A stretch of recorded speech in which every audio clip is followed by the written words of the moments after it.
하나님 말씀은 사사기 17장 1절입니다. 에브라임 산지는 북이스라엘, 북이스라엘이죠. 기본적으로 믿음이 정통적인 바른 신앙이 아니라는 것을, 그런 분위기라는 것을 예상할 수 있어요. 한 사람이 있었는데 이 사람의 이름은 미가였습니다. 미가라고 하는 사람인데, 그가 2절에 보니까 자기 어머니에게 말하기를, 어머니께서 은 1,100을 잃어버리고 나서 저주하시고 제 귀에도 말씀하셨습니다. 그랬습니다. 은 1,100은 무게로는 약 한 12.5kg쯤 되는데요. 들릴라에게도 은 1,100을 주겠다고 블레셋 군주들이 찾아와서 말했었죠. 16장에서. 큰 돈입니다. 은 1,100은. 이 큰 그 돈을 잃어버리니까요. 이제 은으로 이제 만들어진 그 어떤 은 덩어리겠죠. 은 덩어리. 어떤 규격대로 이제 만들어진 수는 덩어리가 이제 여러 개 있었는데 그 몽땅 잊어버린 거예요. 그러니까 그 미가의 어머니가 막 저주를 퍼부은 거예요. 누가 이것을 훔쳐갔는지 모르지만 저주를 받을 거라고, 하나님께 저주 받는다고 뭐 소리 지른 것 같아요. 또 미가가 듣는 데서도 미가를 조금 의심하지 않았을까요? 미가를 좀 의심한 것 같기도 해요. 미가가 하는 말이 자기 귀에다가도 어머니가 말했다는 거예요. 자기한테도 얘기했다 이거죠. 그러니까 이게 미가가 그 어머니의 저주를 듣고 기분이 나빴는지, 아니면 혹시 그 저주가 나한테 임할까 두려웠는지 어땠는지 잘 모르겠는데 찜찜했던 것 같아요. 그래서 미가가 어머니 돈을 훔쳐갔었는데 아들이, 보십시오, 그 돈이 제게 있습니다. 그러면서 제가 그걸 가져갔었습니다. 어머니에게 고백을 했어요. 어머니 잘못했습니다. 미안합니다. 제가 그 돈을 가져갔었습니다. 그래, 여기 돈이 다 여기 있습니다. 어머니 가지십시오. 갖다 드렸어요. 자, 첫째는 이제 미가가 어머니의 것을 도둑질한 거. 부모의 것을 도둑질하는 것도 도둑질입니다. 또 빌려가 놓고 갚지 않는 것도 도둑질이에요. 빌려가 놓고 갚지 않은 거, 그것도 도둑질입니다. 이게 아들이 도둑질한 거 아니에요. 아들이든 딸이든 도둑질한 겁니다. 자기 게 아니잖아요. 어머니 자기한테 준 게 아닌데 그것을 몰래 가져간 겁니다. 다시 갖다가 바쳤어요. 미안합니다. 제가 가져갔었습니다. 그렇다고 해가지고 그 저주가 사라진 게 아닙니다. 저주는 그대로 남아있는 거예요. 그래서 이 말을 조심해서 해야 돼요. 누가 가져간지도 모르는데 저주를 막 퍼붓다고요. 그러고 나서 아들이 그걸 고백을 하고 자기에게 돈을 가져오니까요. 또 갑자기 이 미가의 어머니가 태도를 돌변해서 3절에 보니까 2절 마지막에 그 어머니가 말하기를 내 아들이 여호와께 복받기를 원한다. 돌변했어요. 저주했다가 아들이 가져갔다니까 또 그걸 그대로 자기한테 가져오니까 또 여호와께 복받기를 바란다고? 예, 이것은 충돌하는 겁니다. 맞지 않아요. 네. 아들을 위해서 기도해주고 하나님께서 용서해 주시기를 바라고 나가를 모르겠는데 진정으로 아들이 회개하면 모르겠는데 어머니가 누군지 모르지만 하나님의 저주를 받을 거다. 그 다음에 복받기를 바란다. 해가지고 이게 바뀌는 게 아니다 이거죠. 네.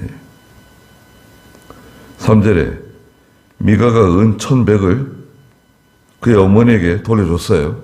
네. 여기 있습니다. 그걸 갖다 드렸어요. 그러니까 그의 어머니가 말하기를 네 아들을 위하여 이 은을 여호와께 거룩히 드려서 새긴 우상 하나와 부어 만든 우상 하나를 만들려고 하니 내가 이제 이 은을 네게 돌려주겠다 그랬습니다. 자, 이 3절을 가만히 읽어보면 이 어머니가 지금 첫째는 이 아들이 가져온 은 1,100을 가지고 이 은을 여호와께 거룩하게 드린다는 거예요. 여호와께 거룩하게 드리겠습니다. 해놓고 두 번째는 그 은을 가지고 새긴 우상 하나, 부어 만든 우상 하나를 또 만들겠대요. 그래 놓고 또 내가 이제 이 은을 아들에게 또 돌려주겠다는 거예요. 그러니까 이게 말이 자기가 무슨 말을 하고 있는지 또 이게 지금 하나님 앞에서 말을 바로 하고 있는 건지 말을 잘못하고 있는 것인지 생각을 하면서 말을 해야 되는데 그런 어떤 개념이 전혀 없어요. 자, 하나님께 드리겠다. 그 말했어요. 하나님께 드리면 되잖아요. 그런데 또다시 뭐라 그랬냐면 이거 가지고 새긴 우상 하나 만들고 또 부어 만든 우상 하나 또 만들겠대요. 아니, 그러면 이게 어떻게 되는 거예요? 네. 그러니까 이 미가의 어머니는 우상을 섬기는데 마치 그것을 하나님 섬기는 것처럼 생각하는 거예요. 예. 우상 섬기는 거 있잖아요. 우상 섬기는 것을 마치 하나님 섬기는 것처럼. 하나님 섬기는 것하고 우상을 섬기는 것하고 기준이 명확하지가 않아요. 예.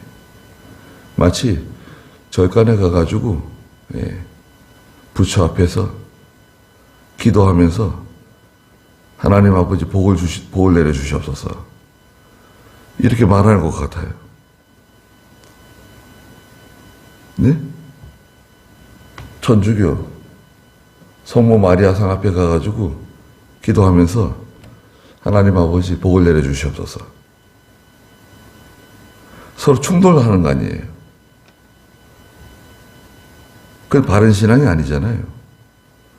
천주교 신자는 지금 그러고 있는 거예요, 지금도. 아니, 예수 믿는 성도가 절간에 가가지고, 석가모니 앞에 가가지고, 하나님 아버지 복을 내려 주시옵소서. 서로 맞지 않는 거 아니에요? 이것은 지식이 없는 거죠. 하나님에 대한 바른 지식이 없는 거예요. 성경에 대한 바른 지식, 믿음에 대한 바른 지식이 없기 때문에 이를 참 어처구니 없는 말을 하는 거예요. 하나님께 드리겠다 했는데 내용은 뭐냐 하면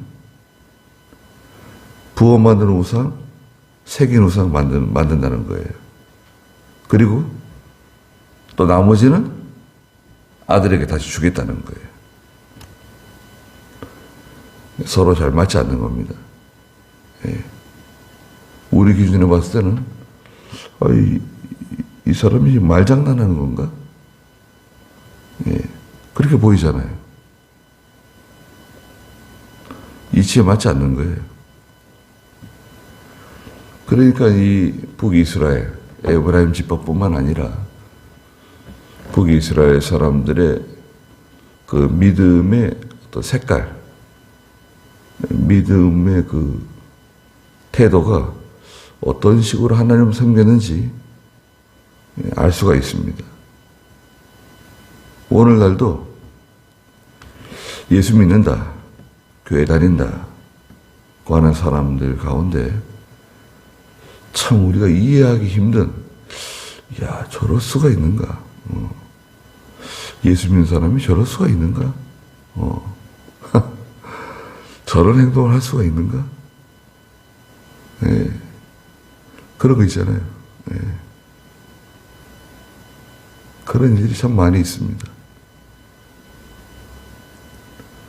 그러니까요, 미가가 4절에 그 은을 자기 어머니에게 돌아갖다 줬어요. 뭐 저주할 때는 언제고, 또 하나님께 복을 받아라 그러고, 또 돈을 다시 갖다 주고. 아유, 예. 아들이 별로 이렇게 기분이 안 좋았던 것 같아요. 어머니 그 저주가 얼마나 무서웠는지 다시 갖다 바친 거 아니에요? 예. 아무래도 아들이 가져간 것 같다 생각했던 것 같아요. 예. 뭐 물건을 훔쳐가고 이런 게 밖에 있는 도둑이 와가지고 가져갈 수도 있지만 꼭꼭 숨겨놓은 거, 어디다가 그걸 숨겨놨는지, 어머니가 중요한 물건을 어디다가 감춰두는지 잘 아는 사람은 그 집안 식구들 가운데 있는 거예요. 아들이 은을 다시 어머니 갖다 드렸어요. 아니, 필요 없습니다, 이거. 가져가세요. 그러니까 그 어머니가 은 200을 가져다가 은 세공인에게 주면서 새긴 우상과 부어 만든 우상을 만들어 달라고 주문을 넣었어요. 그래서 그 우상들이 미가의 집에 들어오게 된 겁니다. 은 200. 은 200도 뭐 큰 겁니다. 한 2.3kg쯤 되는데 작지 않죠. 그것을 이렇게 입혔는지 순전히 은 한 2.3kg를 그대로 우상을 만들었는지 아니면 나무를 깎아가지고 드라빔 나무를 깎아서 거기다가 그 나무에다가 이렇게 은을 녹여서 입혔는지 그건 뭐 정확하게 알 수가 없어요.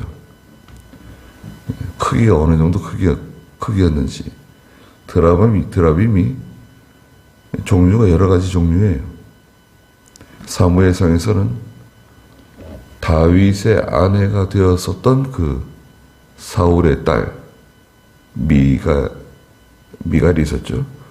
미갈이 다윗을 살리겠다고 다윗을 피신시키고 드라빔을 갖다가 침대에다 놓고 마치 이렇게 꾸몄죠. 사람인 것처럼, 인형인 것처럼, 인형처럼 꾸몄어요. 그건 좀 크기가 있는 것 같아요. 미갈이 가지고 있던 드라빔은 좀 크기가 있는 것 같고, 그 다음에 야곱의 아내였던 라헬이 아버지 우상 드라빔을 훔쳐가지고 안장 아래 깔고 앉았었죠. 그건 작은 드라빔이에요. 가정 수호신으로 섬기는 드라빔. 그런 거예요. 자기의 무슨 부적이라든지 집안을 지켜주는, 우리 집안을 지켜주는 수호신 같은 그런 존재. 부어 만든 거 하나, 새긴 우상 하나 갖다가 이제 놓고 섬기는 겁니다. 거기서 기도도 하고 뭐 이것저것 하는 거죠. 하나님 섬긴다는 사람들이에요. 지금으로 말하면 예수 믿는다는 사람이에요. 북이스라엘도 하나님 섬기는 거예요. 예수 믿는 거예요. 교회 다녀요. 그러나 신앙적으로 볼 때는 도저히 참 이해하기 힘든, 야, 이럴 수가 있는가? 아니, 이게 하나님 두렵지도 않은가? 어떻게 이런 말을 하고 어떻게 이런 행동을 할 수가 있을까? 그런데 분위기를 봤을 때는 전혀 가책이 없어요. 이것은 말씀드린 것처럼 지식이 없는 거예요. 누가 성경을 바로 가르쳐 주지도 않고 잘못된 것이다, 이거 옳은 것이다, 그렇게 하면 안 된다, 이렇게 해야 된다. 인도자가 없는 거예요. 스승이 없는 거예요. 스승은 잘못할 때 잘못하는 것을 말해줘야 돼요. 책망할 일 있으면 책망하고, 칭찬은 되신 대로 조심해서 하고, 칭찬하면 또 교만해져가지고 망할 수가 있잖아요.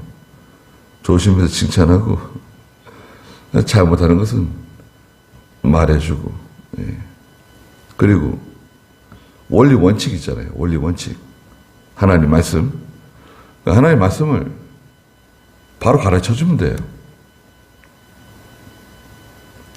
식구들에게, 자녀들에게, 성도들에게. 이게 하나님의 말씀이다. 이게 하나님의 뜻이다.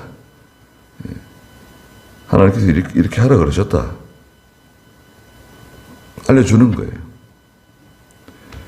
그런데 그런 스승이 없으면, 인도자가 없으면 다 자기 마음대로 섬기는 거예요.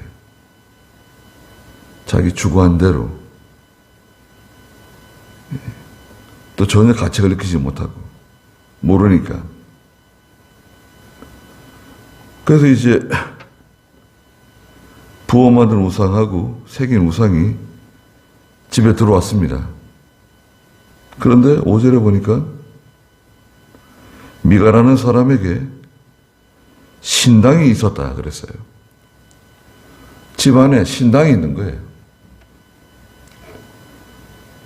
우리로 말하면 기도실이네, 기도실. 야, 기도실 하면 참 좋은 어감인데요. 느낌이 좋은데, 그 기도실은 하나님만 섬기는 게 아니라, 하나님도 섬기고, 이 드라밈도 섬기는 거예요. 말하자면, 새긴 우상, 부어 만든 우상도 갖다 놓고 섬기는 거예요. 이러니까요, 무서운 일이죠. 그래서 누가 서원을 아십니까? 한번 따라가 봤대요. 따라가 보니까 그 방에 십자가도 걸려 있고, 불교의 그 불화도 걸려 있고, 또 그 석가모니 부처도 갖다 놓고, 그 다음에 무당들, 점쟁이들이 그런 분위기 있잖아요. 그렇게 돼 있더래요, 방안이. 다. 십자가도 있고, 부처도 있고, 점쟁이도 있고, 다 있는 거예요, 거기. 예. 예. 당군 할아버지 있었다는 거, 다 있더래요, 그 방 안에. 이야, 이거 봐라. 예. 에스겔서에 보면, 유다의 지도자들이 담무스 우상에게 제사 지내면서 그 방 안에 들어가 보니까 온갖 우상들이 벽에 다 그려져 있고 새겨져 있고, 예, 그런 거예요. 예수 믿는 성도들이 주일날에는 점잖게 교회 와가지고 하나님 섬기고 찬송 부르고 기도하고, 또 교회 밖에서 예배당 밖에 나가면 자기 집에 돌아가서는 또 돈을 섬기고 사람 섬기고 또 직장이 우상이 되고, 다 이제 세상의 모든 우상들이 다 들어오는 거예요. 그거 쫓아다니고 그거 섬기다가 또 주일날 와가지고 또 하나님 섬기고, 또 세상에 나가가지고 또 세상 섬기고 마귀들 섬기고 종로로 타고, 예, 모든 우상 따라다니다가 또 주일날 되면 예배당에 와서 또 하나님 섬기고. 어떻습니까? 그림은 똑같아요. 네. 그림은 똑같은 거예요. 이것은 참 불행한 거죠. 예. 반드시 망해요. 하나님 심판이 옵니다. 그런 면에서 볼 때 참 어떤 면에서는 좀 두렵습니다. 야, 우리 대한민국이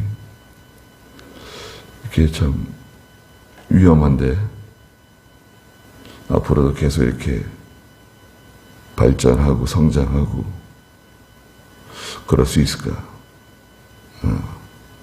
우리 자녀들, 우리 후대에는 정말 이 나라가 이 안전이 계속 유지가 될 수 있을까? 예. 그런 면에 좀 염려가 됩니다. 정말로. 예. 그런 생각을 하면 잠이 잘 안 와요. 예. 예. 하나님께서 우리 한국을 불쌍히 여겨주셔야 될 텐데. 신당이 집안에 있다. 얼마나 참 신앙적으로 타락한 시대입니까? 그가 에봇과 드라빔을 만들고 자기 아들 가운데 하나를 제사장으로 삼았어요. 아니, 에봇은 제사장이 입는 옷이거든요. 드라빔이 말씀드린 것처럼 그 우상, 집안을 지키는, 우리 집을 지켜주는 그 우상, 드라빔도 갖다 놓고, 또 자기 아들 가운데 하나를 제사장으로 또 세웠어요. 이게 뭐, 자기들 하고 싶은 대로 하는 거예요.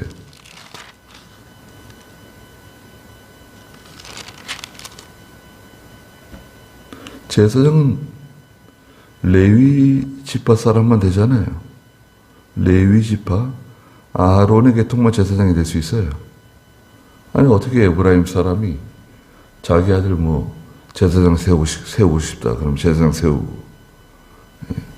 에봇 입히면 다 되는 건가요? 지금으로 말하면 설교 잘하면 다 되는 거예요. 그래서 어떤 신학을 했는지, 어떻게 안수를 받았는지, 누구한테 배웠는지, 그런 게 정말 중요합니다. 6절에 그 시대에는 이스라엘에 왕이 없었으므로 사람마다 자기 보기에 옳은 대로 행하였다. 자기 보기에 옳은 대로. 기준이 자기예요. 인본주의라 그러죠.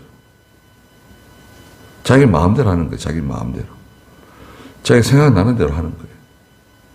이렇게 하고 싶으면 이렇게 하고 저렇게 하고 싶으면 저렇게 하는 거예요. 성경에는 뭐라 그러셨느냐? 하나님께서는 어떻게 하는 것을 기뻐하시느냐? 이걸 생각해야 되는데 그런 거 생각하지 않아요. 성경에는 어떻게 되어 있을까? 그런 궁금한 마음도 없는 것 같아요. 네. 대충 알고 있는 거. 제사장은 에봇을 입고 제사를 드린다 그러더라. 제사장이 하나님께 기도한다 그러더라. 네. 아들에게 야, 너 이제 오늘부터 목사해라. 이제부터 너 오늘부터 목사다. 우리가 다 너를 목사라고 부를 거다. 그럼 목사 되는 건가요? 이건 미가가 어떤 악한 의도를 가지고 한 것이 아니라 지식이 없는 거예요. 바른 성경에 대한 바른 지식이 없기 때문에 스스로 잘못된 길로 가는 거예요. 하나님이 미워하시는 길로 가는 거예요. 그래서 오늘날에 우리가 우리 아이들에게 이 성경 가르쳐 주는 거, 이거는요, 안 치워지는 게 아니에요. 죽을 때까지 가는 겁니다. 죽을 때까지 치워지지 않아요. 혹시 세상으로 나간다 그래도 그게 지워지지 않아요. 절대 안 지워집니다. 네. 그래서 하나님의 말씀대로 하지 않고 믿음으로 하지 않으면 계속해서 이제 그 양심의 가책을 받게 돼 있어요. 네. 또 하나님이 가만히 내버려 두시지 않고 말씀이 들어가잖아요. 말씀이 들어가면 어떻게 되는 겁니까? 성령께서 역사하세요. 성령은 말씀을 가지고 역사하시거든요. 바른 신앙이 들어가면, 진리의 말씀이 들어가면 성령이 계속 역사를 하세요. 예. 마음 속에서 감화, 감동, 인도 주장하세요. 그러니까 죄를 지으면 계속 끊임없이 가책을 받아요. 얼마나 힘들어요. 그래서 세상을 나가도 돌아오게 돼 있어요. 그러니까 가르칠 수 있는 기회에 가르치는 거예요.